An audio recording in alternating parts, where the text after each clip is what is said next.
നിങ്ങളാരും ഉണ്ടാക്കി നോക്കാത്ത വളരെ ടേസ്റ്റി ആയിട്ടുള്ളൊരു വിഭവമായിട്ടാണ് ഇന്ന് ഞാൻ വന്നിരിക്കുന്നത്. അതെങ്ങനെയാണ് ഉണ്ടാക്കുന്നത് നോക്കിയാലോ?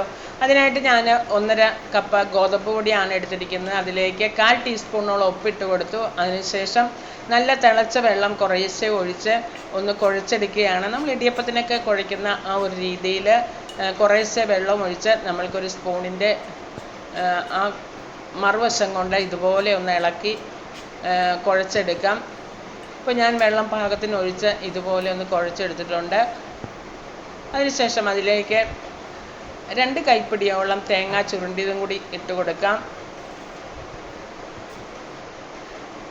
അതിനുശേഷം നമ്മൾക്ക് അതിൻ്റെ ചൂടാറിയതിന് ശേഷം കൈകൊണ്ട് തന്നെ ഇതുപോലെ ഒന്ന് കുഴച്ച് എടുക്കാം. അതിനുശേഷം ഇതുപോലെ ചെറിയ ഉരുളകളാക്കി ഞാൻ ഇഡ്ഡലി പാത്രം എടുത്തിട്ടുണ്ട്. അതിൻ്റെ അടിയിൽ കുറച്ച് വെള്ളം ഒഴിച്ചിട്ട് അതിൻ്റെ സ്റ്റീമർ അതിൻ്റെ ഉള്ളിൽ വെച്ച് ഇതുപോലെ ചെറിയ ഉരുളകളാക്കി നമുക്കതിൽ വെച്ച് കൊടുത്തൊന്ന് ആവി കയറ്റി എടുക്കണം.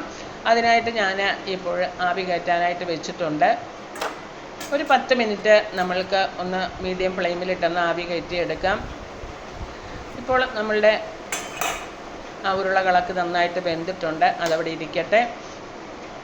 അതിനുശേഷം നമ്മൾക്ക് ഒരു ചട്ടി, ചീനിച്ചട്ടിയോ നോൺ സ്റ്റിക്ക് പാനോ എന്ത് വേണമെങ്കിലും അടുപ്പിലേക്ക് വെച്ചിട്ട് അത് ചൂടായി വരുമ്പോൾ അതിലേക്ക് ഞാൻ 1 ടേബിൾ സ്പൂണോളം എണ്ണ ഒഴിച്ചു കൊടുത്തു. എണ്ണ ഒഴിച്ചതിന് ശേഷം നമ്മളുടെ എണ്ണയൊക്കെ ഒന്ന് ചൂടായി വന്നു കഴിയുമ്പോൾ അതിലേക്ക് 1 ടീസ്പൂണോളം കടുക് ഇട്ട് കൊടുക്കാം. കടുക് ഒന്ന് പൊട്ടി വരട്ടെ. ഇപ്പോൾ നമ്മുടെ കടുകൊക്കെ പൊട്ടി വന്നിട്ടുണ്ട്. ആ ഒരു സമയം നമുക്ക് അതിലേക്ക് 2 തണ്ട് കറിവേപ്പില ഇട്ട് കൊടുക്കാം. കറിവേപ്പില ഇട്ടതിന് ശേഷം ഉടനെ തന്നെ 1 ടേബിൾ സ്പൂണോളം ചില്ലി ഫ്ലെക്സും കൂടി ഇട്ട് കൊടുത്തു. അതിനുശേഷം ഒന്ന് ഇളക്കിയതിന് ശേഷം ഉടനെ തന്നെ അതിലേക്ക് ഞാൻ ഒഴിക്കുന്നത് 1 കപ്പ് തേങ്ങാപ്പാലാണ് ഒഴിക്കുന്നത്. തേങ്ങാപ്പാലും കൂടി ഒഴിച്ചു കൊടുത്തതിന് ശേഷം നമുക്കതിലേക്ക് ആവശ്യത്തിന് ഉപ്പിട്ട് കൊടുക്കണം. നമ്മൾ ഓൾറെഡി നമ്മളുടെ ആ ഉരുളകളിൽ ഉപ്പിട്ടിട്ടുണ്ട്. ഇപ്പോൾ ഇതിന് 1/4 ടീസ്പൂണോളം ഉപ്പും കൂടി ഞാൻ ഇട്ട് കൊടുത്തു.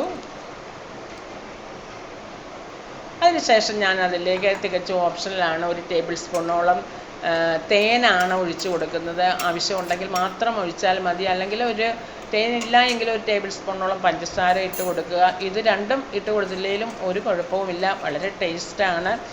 ഞാൻ 1 ടേബിൾ സ്പൂണോളം തേൻ ഒഴിച്ചു കൊടുത്തു. കുട്ടികൾക്കൊക്കെ കഴിക്കാനാണെങ്കിൽ അത് വളരെ ഇഷ്ടമായിരിക്കും. കുറച്ചും കൂടി 2 ടേബിൾ സ്പൂൺ തേനോ 2 ടേബിൾ സ്പൂൺ പഞ്ചസാരയോ ഇട്ട് കൊടുത്താൽ കുട്ടികൾക്ക് വളരെ ഇഷ്ടമാകും. അതിനുശേഷം നമ്മൾക്ക് ആ വേവിച്ച് വെച്ചിരിക്കുന്ന നമ്മളുടെ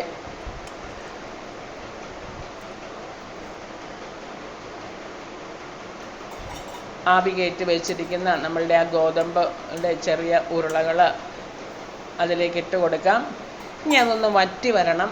ആ തേങ്ങാപ്പാലിൽ കിടന്ന് അതൊന്ന് അതിൻ്റെ തേങ്ങാപ്പാലൊക്കെ ഒന്ന് കുടിച്ച് വീർത്ത് ഒന്ന് വറ്റി വരുന്നിട്ടുണ്ട്. ഇപ്പോൾ ഒരു 2-3 മിനിറ്റ് ഇതുപോലെ ഒന്ന് ഇളക്കി കൊടുത്താൽ മതി. പെട്ടെന്ന് തന്നെ അത് വറ്റി വന്നോളും. വളരെ ടേസ്റ്റി ആയിട്ടുള്ള, വളരെ എളുപ്പത്തിൽ ഉണ്ടാക്കാൻ പറ്റുന്ന നമ്മളുടെ വെറൈറ്റി ആയിട്ടുള്ള വിഭവം ഇവിടെ റെഡിയാണ്. നല്ല ചെറിയൊരു മധുരവും ചെറിയൊരു എരിവും അതുപോലെ തന്നെ ആ തേങ്ങാപ്പാലിൻ്റെ ടേസ്റ്റും ഒക്കെ കൂടി നല്ല ടേസ്റ്റാണ്. ഇത് കഴിക്കാനായിട്ട് എല്ലാവരും ഉണ്ടാക്കി നോക്കുക.